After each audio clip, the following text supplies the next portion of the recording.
If you know very much about the story of the Bible, you've probably heard that Jesus offers eternal life. Sounds nice, but what does Jesus mean by eternal life?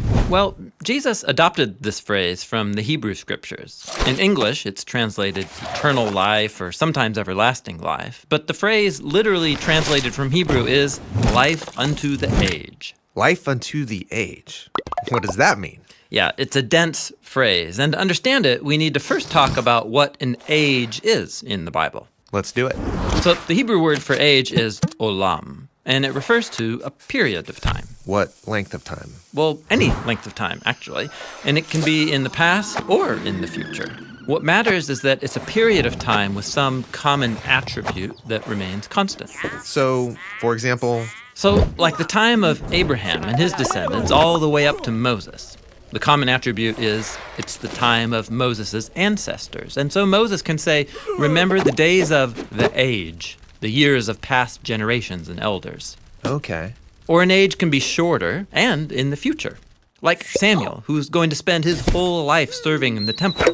During his dedication, his mother Hannah calls this an age. So, an age is a period of time that has a unique and constant characteristic. Exactly. And there can be all sorts of different ages, depending on what you want to focus on. You got it. And so someone could live in two ages at the same time if those ages happen to overlap. All right, so back to the phrase, life unto the age. What age is this talking about? Okay, so in the beginning of the biblical story, humans are made from the dust of the ground. This is a common biblical image for creatures that are mortal. That is, they live in an age where they could die. But God takes humanity and places them in a sacred garden where they're invited to experience a new and deeper kind of life. By eating from the tree of life. Yeah, we're told it offers them life unto the age, a life of infinite potential because it connects them to God's own divine life. But the story takes a turn. And instead of accepting life unto the age, they eat of the tree of knowing good and bad. Right. Taking from this tree means seizing life for themselves on their own terms, apart from God's wisdom. And so they're exiled from life unto the age, and they go into the age of death.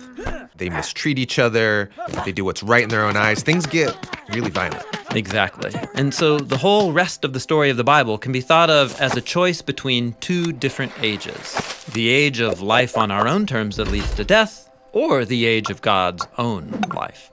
And while humanity has rejected God's life, God promises he'll open the way back.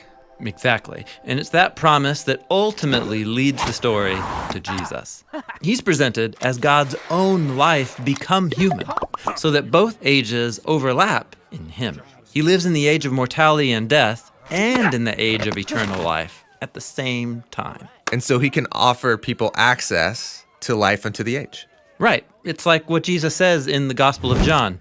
This is eternal life, that they may know you, the one true God, and Jesus Christ, whom you have sent. Yet, just like humanity rejected God's life in the garden, Jesus was rejected and put to death. But God's life is more powerful than death. And so Jesus rises from the dead, and he can offer God's life to others. Like the Gospel of John also says, whoever trusts in him will not perish, but has eternal life. That is, life unto the age. Cool. Now, most people think of eternal life as something that happens after you die. But in the Bible, access to this age is something I can have right now. Yeah, remember, Jesus was the place where the age of God's life meets the age of death.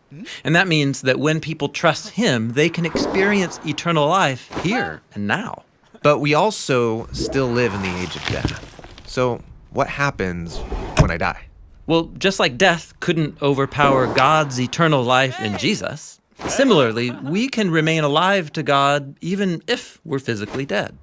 In the Bible, this is called being with Christ. And it's not talked about very much because it's not how the overall biblical story ends. The focus of the Bible is about when the age of life completely overcomes the age of death. And those who are with Christ are recreated to share in God's eternal life. A world where the age of death no longer has any power. Exactly. Because life that is fully connected to God's own eternal life and love is a life that will never end.